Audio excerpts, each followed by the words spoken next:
चम्मच फेंकी, हाथ से ऐसा भर भर के खाने लग गया। भाई वो बैठे बैठे उस टाइम 8 सिगरेट पी गया एक टाइम पे, सिंगल टाइम पे, मतलब एक के बाद एक भाई वो 8 सिगरेट पी गया। जय श्री राम दोस्तों, आप सभी का स्वागत है अक्षय वशिष्ठ चैनल पर।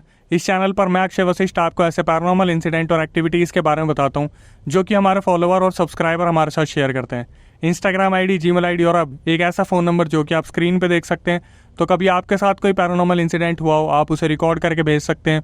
मैं अक्षय वशिष्ठ उसे नरेट करूंगा अपनी आवाज़ में। आगे बढ़ने से पहले एक अनाउंसमेंट मैं करना चाहूँगा कि हमारा जो पुराना इंस्टाग्राम अकाउंट है वो अभी अंडर रिव्यू गया है। इंस्टाग्राम ने उसे रिव्यू में रखा है क्योंकि किसी ने हमारे अकाउंट को हैक करने की कोशिश की और अनयूजुअल एक्टिविटी की वजह से वो रिव्यू में चला गया है। लेकिन हम उसके वापस आने का वेट नहीं कर सकते, इसलिए हमने एक नया इंस्टाग्राम अपना जो है लॉन्च कर दिया है। अगर आपके पास कोई पैरानॉर्मल इंसिडेंट हो या आप कोई सॉल्यूशन किसी भी चीज़ से रिलेटेड चाहते हैं तो हमारे नए इंस्टाग्राम पे आप कांटेक्ट कर सकते हैं, स्क्रीन पे आपको दिख रहा होगा। इसके बाद जो एक बड़ी अनाउंसमेंट मैं करना चाहूँगा जिसको सुनने के बाद आप बहुत ज़्यादा खुश हो जाएंगे, हम अपना खुद का पॉडकास्ट स्टार्ट कर रहे हैं और मैं आप ही लोगों में से उन लोगों को इन्वाइट करता हूँ जो लोग अपनी रियल इंसिडेंट हमारे कैमरे के सामने बताना चाहते हैं। आप हमें कांटेक्ट कर सकते हैं स्क्रीन पे दिए नंबर पे, ताकि हम उस पर रिवर्ट बैक कर सकें। तो आपके पास कभी कोई रियल इंसिडेंट हुआ या आपके ऊपर कोई रियल इंसिडेंट बीता हो तो आप भेज सकते हैं नंबर पे। हमारी टीम आपको कांटेक्ट करेगी, आपसे पूरे इंसिडेंट को डिस्कस करेगी और उसके बाद आपको इनवाइट करेगी। आज का जो रियल इंसिडेंट है वो हमें राहुल ने बताया, जिनके साथ 2021 में पैरानॉर्मल इंसिडेंट होने स्टार्ट हुए थे और आज तक वो पैरानॉर्मल इंसिडेंट एक्टिविटीज़ उनके साथ हो रही है। और उन रियल इंसिडेंट के पीछे जिस शख्स का हाथ निकला वो सुनने के बाद आप बुरी तरीके से दहलने वाले हो। तो चलिए रियल इंसिडेंट की ओर चलते हैं।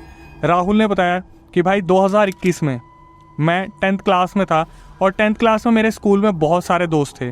हमारा बहुत बड़ा ग्रुप था, बहुत सारे लड़के लड़कियां, हम सब साथ में रहा करते थे, पढ़ा करते थे। लेकिन मेरा एक दोस्त था जो मेरा चड्डी बड्डी था और उससे कोई भी चीज़ छुपी ही नहीं थी। मेरा रिलेशनशिप, मेरे घर के हालात, मेरी फाइनेंशियल सिचुएशन या मेरे दोस्तों से लड़ाई मुद्दे, कुछ भी उस दोस्त से कभी नहीं छुपे थे। 2021 में जब ये सारे बहुत खुशी से रहते थे, वो दोस्त हमेशा शाम को अपनी बाइक पे आता था राहुल से मिलने के लिए।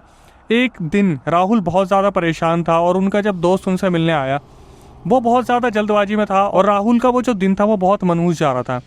तो उनके जो दोस्त थे वो बोलते कि चल अगर तू परेशान है तो तू घर वालों के साथ रह ले, मैं घर चला जाता हूँ, कोई नहीं। और राहुल ने बताया अक्षय भाई मेरा मन ना बार बार यही कह रहा था कि यार आज इसे तू अपने पास रोक ले या थोड़ी देर और इससे बात कर ले। लेकिन उनका उस दिन ब्रेकअप हुआ था और ब्रेकअप का रीज़न भी मैं बताऊंगा। लेकिन राहुल ने बोला कि मैं बार बार चाहता था मैं अपने दोस्त को अपने से दूर ना जाने दूँ, रोक लूँ इसे कुछ भी बोल के। लेकिन जो ब्रेकअप हुआ था उसमें वो इतनी गहरी सोच में, इतने डिप्रेशन में थे कि उन्होंने बोल दिया अपने दोस्त को कि चल ठीक है भाई तू जा, कल मिलते हैं। अब हुआ क्या, वो ऑलरेडी अपने ब्रेकअप से इतना ज़्यादा डिप्रेस थे, वो घर गए, खाना वाना खाया और सो गए। अगले दिन जब सुबह राहुल उठते हैं तो उनको सबसे पहली खबर मिलती है कि उनके दोस्त का बहुत बुरा एक्सीडेंट हुआ है ट्रक से, जिसकी वजह से वो अब इस दुनिया में नहीं रहे हैं। एक रीज़न तो राहुल को पहले ही मिला था डिप्रेस होने का कि उनका ब्रेकअप हो रखा था। दूसरा जो रीज़न था अब आप समझ गए हो कि उन्हें किस चीज़ का मिल गया था। अब हम बात करते हैं राहुल के ब्रेकअप के बारे में। तो राहुल ने बताया कि अक्षय भाई जिस लड़की के साथ मैं रिलेशन में था मैं उससे बहुत प्यार करता था। राहुल ने बताया कि हमारी इतनी ज़्यादा वाइब मैच होती थी एक दूसरे से, मतलब मुझे नहीं लगता मुझे उससे बेटर लड़की कभी कोई मिल सकती है। ब्रेकअप का रीज़न क्या था कि उस लड़की ने स्कूल छोड़ दिया और इनके बीच में इतना ज़्यादा डिस्टेंस हो गया कि इन्होंने आपस में बात करनी बंद कर दी। तो राहुल ने बोला कि मैंने बहुत बार अप्रोच किया, कोशिश की, लेकिन कभी बात नहीं हो पाई और उस दौरान जो उनके दोस्त के साथ हुआ उससे वो उभर ही नहीं पाए। 2021 से पढ़ाई करते करते दिन गुजरे, रातें गुजरी और रातें गुजरते गुजरते वो 12th क्लास में आ गए 2023 में।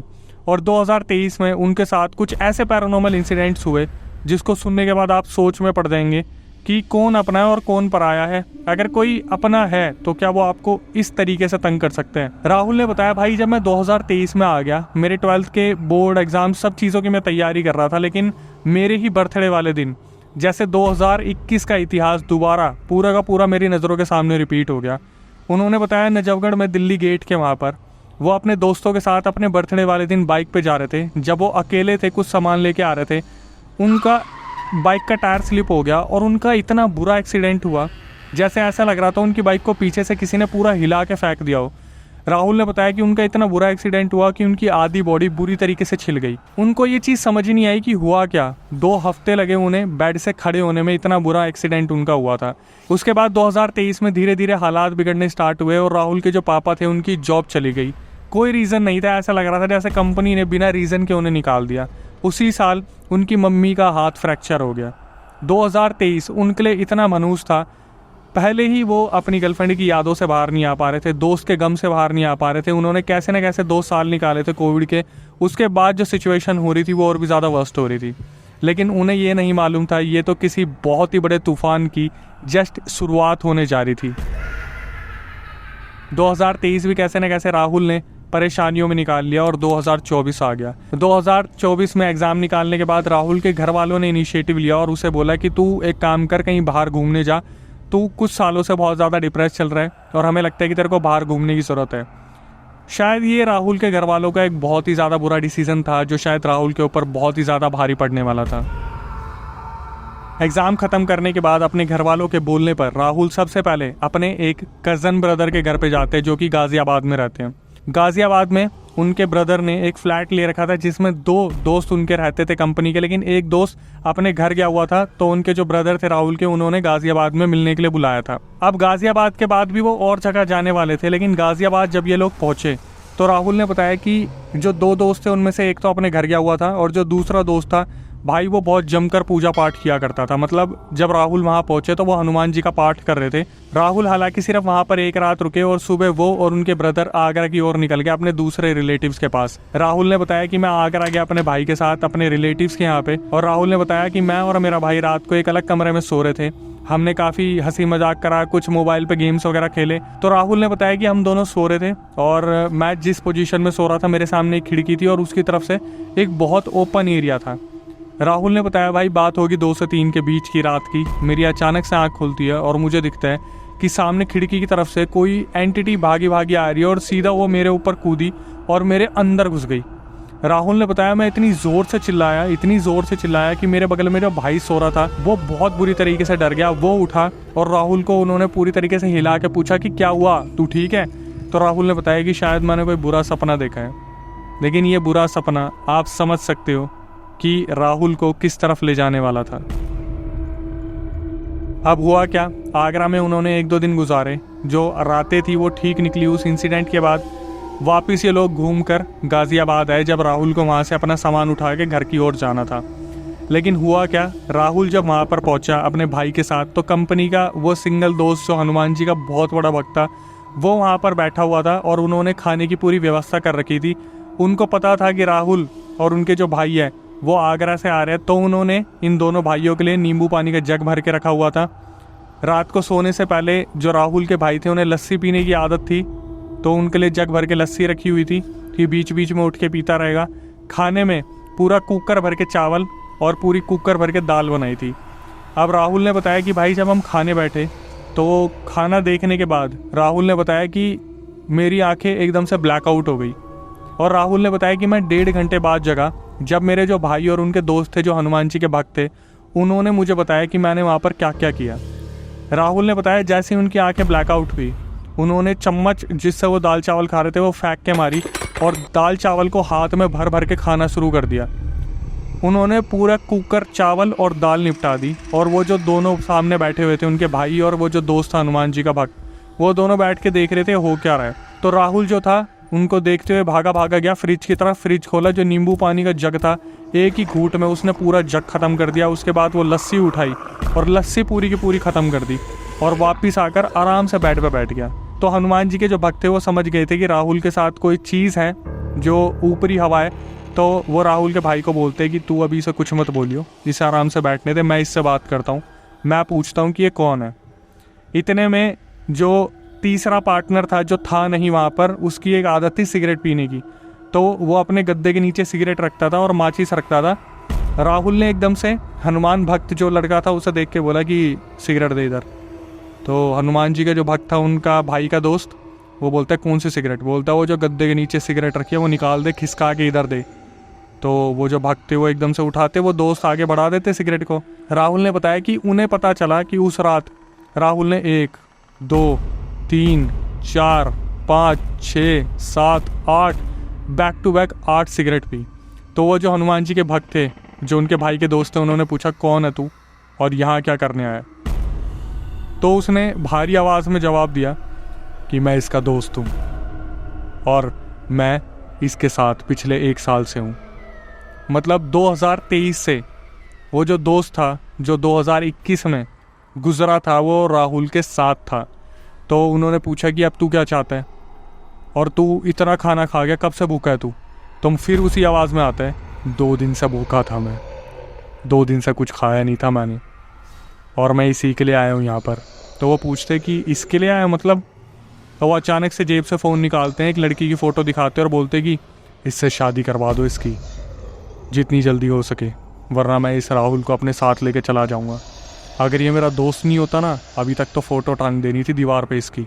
इनके पैरों तले ज़मीन खिसक गई है सुन के कि भाई ये क्या बोल रहा है क्या नहीं बोल रहा। तो वो जो हनुमान भक्त है वो थोड़ा सा समझदारी दिखाते हैं और बोलते हैं कि ऐसे कैसे शादी करवा दें, अभी तो ये 18-19 साल का हुआ है, अभी तो ये कमाता वमाता भी नहीं है, तो ऐसे कैसे करवा दें। अब ये सारी चीज़ें राहुल को बाद में पता चली है। तो वो जो अंदर एंटिटी थी वो बोलती है उस चीज़ की फ़िक्र मत करो, मैं इसे काबिल बना दूंगा, मैं इसे कमाने के काबिल बना दूंगा, तुम बस इससे शादी करवा दो इस लड़के की, वरना मैं राहुल को अपने साथ लेके चला जाऊंगा। और वो अचानक से ये बोल के बेहोश हो जाते हैं। अब जब राहुल होश में आते हैं तो उन्हें सारी चीज़ें बताई जाती कि भाई तूने ये बोला, तूने ये करा, तू सारा खाना खा गया। फिर ये बेचारे बाहर से कुछ मैगी नूडल्स वगैरह लेके आए, इन्होंने वो खाया क्योंकि सारा खाना तो ऑलरेडी राहुल खा चुका था, डकार चुका था। इसके बाद भी ये चीज़ें रुकी ही नहीं। अगले दिन जो राहुल थे वो अपने घर नजफगढ़ में वापस आ गए और जो उनका कज़न ब्रदर था गाज़ियाबाद में, उसने इनके घर पे फ़ोन करके बता दिया कि भाई इसके अंदर ऐसे ऐसे कोई एंटिटी आ रखी थी और ये सारा खाना खा गया और किसी लड़की की फ़ोटो दिखा के बोल रहा था कि ऐसे ऐसे शादी करवा दो वरना राहुल को मैं लेके चला जाऊँगा। अभी तक ये चीज़ समझ नहीं आ रही थी कि राहुल के ऊपर जो एंटिटी थी वो क्यों आई, कैसे आई, आने का ज़रिया क्या है, आने का मकसद क्या है, और आई तो 2024 में क्यों आई, 2021, 22, 23 कहाँ थी।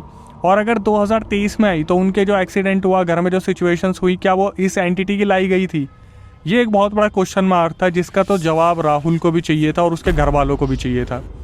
तो हुआ क्या, जब राहुल अपने घर पे पहुँचे नजफगढ़ में तो उनके ताऊ जी का फ़ोन आया और ताऊ जी जो थे वो पालम के एरिया में रहते हैं दिल्ली के। वहाँ से उन्होंने फ़ोन करा और पूछा कि हाँ भाई तू वहाँ पर गाज़ियाबाद में क्या क्या करके आया। तो राहुल बोलते कि ताऊ जी वो चीज़ें मैंने नहीं की, बिलीव करो मैं नशे पत्ते नहीं करता, ना मैं सिगरेट पीता ना बीड़ी पीता, मैंने कुछ नहीं करा। तो ताऊ जी बोलते एक काम कर, कल फटाफट एक बार घर पे आ, मैं एक बार किसी महाराज जी से तुझे दिखवाऊंगा। अब हुआ क्या, वो रात निकली और राहुल को अजीब अजीब से सपने आते रहे उस रात। अगले दिन राहुल अपनी मम्मी के साथ वहाँ पर पहुँचता है पालम में। मुश्किल से हार्डली 30-40 मिनट्स का रास्ता है नजफगढ़ से पालम का।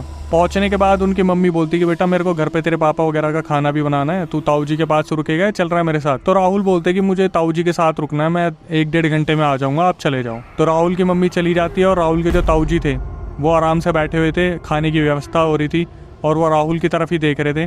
तब राहुल एकदम से गर्दन नीचे करके अफसोस सा मना रहे थे जैसे क्या हुआ है क्या नहीं हुआ। तो जैसे खाना आता है एकदम से वो ऊपर देखते हैं और सीधा जो 4 रोटी थी उनका पूरा एक रोल बना के सब्जी में डुबो के खाना शुरू कर देते हैं। तो राहुल के ताऊ जी बोलते ये क्या कर रहा है, ढंग से क्यों नहीं खाता तू? तो राहुल अचानक से सीधा बोलते राहुल नहीं है, मैं हूँ, खाना खा लो चुपचाप। तो वो जो ताऊ जी थे वो समझ जाते कि भाई वो एंटिटी दोबारा आ गई है। अब ताऊ जी की एक लड़की थी जिससे 2021 में वो दोस्त भी मिला था, तो वो लड़की आती है, पापा पापा और रोटी लानी है। तो अचानक से वो जो एंटिटी थी वो उसको देख के बोलती है बड़ी हो गई तू, 3 साल पहले तो 7-8 साल की थी, अभी बड़ी हो गई तू, याद हूँ मैं तेरे से 2021 में मिला था। और बच्ची डर जाती है बुरी तरीके से, उसके हाथ से प्लेट छूट जाती है और रोती रोती अंदर जाती है। तो ताऊ जी बोलते क्या चाहिए तेरे को? सीधा फ़ोन निकालते राहुल के अंदर जो एंटिटी थी और ताऊ जी को बोलता है इस लड़की से इसकी शादी करा दो, शादी करा दो वरना मार दूंगा इसे, ले जाऊंगा, शादी करा दो, ये लड़की चाहिए किसी भी हालत में वरना मैं सब बर्बाद कर दूंगा। और मुझे महाराज जी के पास लेके जाओगे तुम, ऐसे निकलवा दोगे मुझे? कहीं नहीं जाऊँगा, कहीं नहीं जाऊँगा, राहुल के अंदर ही रहूँगा मैं। ये बोलने के बाद राहुल अचानक से होश में आता है। तो ताऊ जी बोलते कि खाना खाना खाएगा? राहुल बोलते हाँ हाँ ताऊ जी बिल्कुल, मेरे को 2-4 रोटी दे दो मैं खा लेता हूँ, अब राहुल को याद ही नहीं है कि वो 4 रोटी पहले खा चुका है, 4 रोटी फिर खाता है। जो ताई जी थी वो तो इतनी डर गई थी कि जब राहुल उनके घर में आया था तो गंगा जल में नहला के उस अंदर लाया गया था, और गंगा जल का असर इतना हुआ था कि बस वो शांत था, वो कुछ कर नहीं रहा था। मतलब जो भी एंटिटी राहुल के अंदर थी, जो उनके अंदर आ रखी थी, वो हार्म नहीं पहुंचा रही थी, लेकिन मकसद क्या था ये समझ नहीं आ रहा था। तो कैसे ना कैसे रात गुजरती है, और अगले दिन जो ताऊ जी थे वो महाराज जी को फ़ोन करते, बोलते कि राहुल को मैंने बुला लिया है। तो महाराज जी बोलते हैं कि इसे मंदिर पे लेके आ जाओ, और बिना बताए लेके आना। हालांकि इसे पता तो चल ही गया होगा, लेकिन चुपचाप इसे लेके आ जाओ, मैं देख लूँगा। ताऊ जी अपने साथ बैठाते हैं राहुल को, और मंदिर के सामने पहुँचते ही अंदर जाने से राहुल मना कर देता है। आप समझ ही जाओ राहुल तो क्या ही मना करेगा, उसके अंदर जो एंटिटी आ रखी थी वो मंदिर में पैर रखने के लिए मना कर देती है। लेकिन ताऊ जी को पहले ही एक भगवान का चोला दे रखा था, जो राहुल के गले में डाल के उसको जो एंटिटी थी शांत कर दिया। अब चोला उड़ाने के बाद राहुल को अंदर ले जाया गया मंदिर में, और राहुल बिल्कुल शांत था, वो कुछ भी नहीं बोल रहा था। और जो गुरुजी थे, महाराज जी थे, उन्हें कुछ भी नहीं बताया गया था कि क्या एंटिटी है, क्या नहीं है, क्या इतिहास है, क्या नहीं है, कुछ भी नहीं। तो जब वहाँ पर जो राहुल थे वो बैठे, तो गुरुजी एकदम से बैठते हैं, उनकी तरफ देखते और बोलते, दोस्त का ख्याल नहीं रखा तूने। और ये सुनने के बाद जैसे राहुल के पैरों तले ज़मीन निकल गई कि इन्हें किसने बताया कि एक्चुअल में ये एंटिटी उसी की है। राहुल को नहीं पता था कि भाई अभी सबको पता है सब कुछ, और उस लड़की के बारे में ही पता है, जो शायद राहुल सोच रहे थे कि मैं कभी अपने घर पे बताऊंगा अगर मुझे उस लड़की से शादी करनी होगी। राहुल ने बोला कि भाई मेरे दोस्त की जो एंटिटी थी उसने मेरे पूरे घर में उस लड़की का पूरा चिट्ठा खोल के रख दिया। मैं चाहता था जब मैं कुछ बन जाऊँ ना तब अपने घर में उस लड़की के बारे में बताऊँ, लेकिन मेरे दोस्त की क्या बताऊँ मैं कि क्या खासियत उसने करी कि दोस्ती ऐसी निभाई कि उस लड़की के बारे में पूरे घर में पता चल गया, और महाराज जी को भी पता चल गया। अब जो महाराज जी थे उन्होंने राहुल का हाथ पकड़ा, और जब थोड़ा सा हाथ दबाया तो राहुल ने बताया, भाई मैं झंझना गया बिल्कुल, और मैं पूरी तरीके से बेहोश हो गया, मुझे कुछ भी नहीं याद। उसके बाद जब मैं बेहोश हो गया, मेरी आँख खुली कुछ टाइम बाद, तो वहाँ पर और भी लोग थे जिनके लिए सब कुछ नॉर्मल था, मेरे लिए बिल्कुल नॉर्मल नहीं था। मुझे बस इतना पता है कि मेरे को भभूति दी थी, और वो भभूति मेरे को खाने को बोली गई। मेरे अंदर कुछ पोजेशन था, शायद वो निकलने की कोशिश कर रहा था पर निकल नहीं पा रहा था। तो वहाँ पर जो वो महाराज जी थे वो हनुमान जी के बहुत बड़े भक्त थे, और उनकी पूरी गद्दी लगाया करते थे। मेरे को बहुत देर तक उन्होंने जो है संभाला, मुझे नहीं याद, और शायद मैं डर जाऊँगा इसलिए मेरे ताऊ जी ने मुझे बताया भी नहीं कि मैंने वहाँ पर इतना बुरा क्या करा क्या नहीं करा।